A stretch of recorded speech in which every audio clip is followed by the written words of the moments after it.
مردم آبادی سر و داغ از افیون آگاهی، ولی دریغ از یه نقطه مشترک بینمون سر مفهوم آزادی. حتی اتحاد امروز سر گره خوردن نخ بادک آزادگاه چپاول. این سالها خزان بانگ از آن سر میره پایگاه چپا. وردشون آیات صلوات ملکشون آباد، جاده و پل بینشون آزاد، واسه ما مهرشون آبان. شاهد باش رو دیوارا رد گلوله، جیب خالی ما خرج قشون غنچه کشون.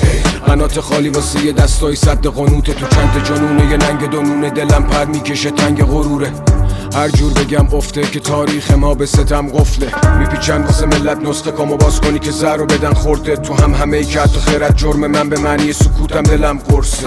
این خون تازه جوهر پیش گفتار قصه است و فریب اداشو نخوری که داره هر دفعه همدن پایین میبره ضریب خطاشو. دلیل بقاشو مساوی باخته همه، به جا این که به سر سبز این ملت صبور تاج بزنه. از پاشون خار بکنه ساچ به تنت، میکنه پاشنه درت انگار غرق لذت از ذوق آتیش و خاکستره.